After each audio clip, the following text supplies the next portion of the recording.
عدوا شياطين الإنس والجن يوحي بعضهم إلى بعض زخرف القول غرورا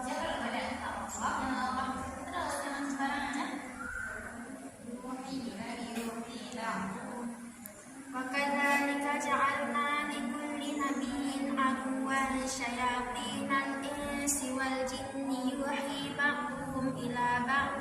زخرف القول غرورا ولو شاء ربك ما فعلوا فذرهم وما يفترون ولتصغى إليه أفئدة الذين Ya, jangan baca ayat